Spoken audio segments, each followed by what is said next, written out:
Hey guys, welcome to my Thunderbolts movie review. And you're gonna have to mind the whole setup right now. I'm traveling.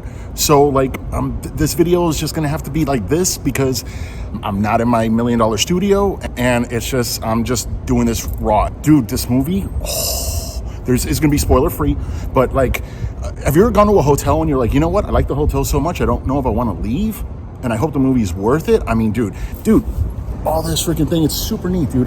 There's even the little green lighty thingy with the water. I have no idea what the that's for, but it definitely adds to the vibe, which is awesome. But back to Thunderbolts.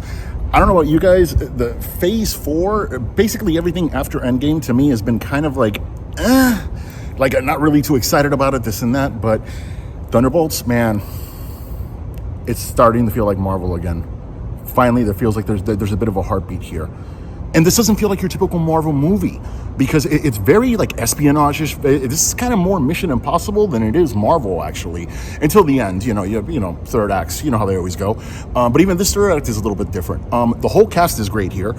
What's his name from Stranger Things is obviously the comic relief in this movie, but comic relief to me, the person I found the funniest was Florence Pugh.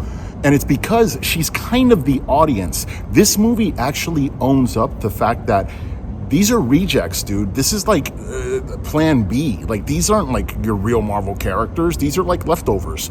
But the fact that they actually own that shit, and the fact that they're yeah, and Florence Pugh, she's the audience. She actually makes fun of the crap over how ridiculous them together is. And the fact that when they get together, it's not just hey guys, go team, yay. No, dude, some of these people are why the hell are we working with each other? Yeah, this and that, whatever.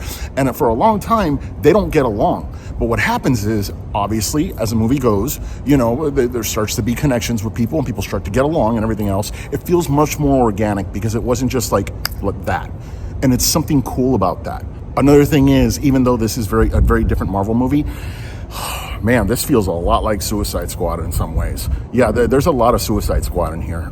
But who cares? A lot of these freaking guys, they freaking copy off each other. It's no big deal. And this movie is always moving forward, always moving forward. Sometimes it's not moving at the speed that you want it to go, but it is always moving forward, which is cool. There is a little bit of pacing issues in some moments, but that's not a big deal. And then there are some real clap your hands kind of moments when certain characters finally show up. And that are in the movie, they're going to be there. So this isn't a spoiler, but it's really cool, and it's almost like a stand-up and cheer moment, dude, which is awesome. And without going into detail, the ending, I will say it's not exactly how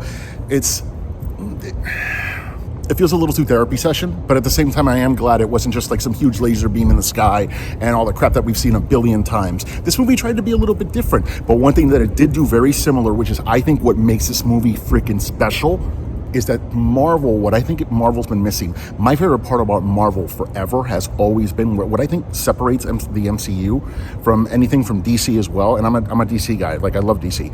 I'm a Marvel guy too. You can be both. You don't have to What they get right with Marvel is the banter between the superheroes. That's why when Chris Evans and Robert Downey Jr. left, it kind of changed things. Their banner back and forth, the Thor banner. I mean, Ragnarok, they finally got Ragnarok right. I mean, they finally got Thor right in the third try. The other two Thor movies sucked. Why did they get it right? Because Thor Ragnarok was hilarious. It was fun, and you went along on the trip, and everybody had these little quips and these little comments, and it was hilarious. It was fun. This movie does that. This movie gets it back to the basics where these characters bicker back and forth. They kind of have that communication. They have that talk. It makes things fun. It's good for fun conversation. Even, I'll say without going into detail, but this isn't really important, there's one of the two post-credit scenes. You have to stay for the whole thing. One of the two post-credit scenes, there's quite a bit of banter. And it's not a lot's going on, but there's just banter. But the banter is okay, I'm glad I'm seeing this because this is to me what made this movie different again. This is what made Marvel feel like it finally got a little bit of a heartbeat again. Maybe there is something more that we can be seeing with Marvel. And definitely stay for the two credit scenes. But yeah, dude, this was awesome. And I think for the first time in a long time, this was a great step forward since Endgame.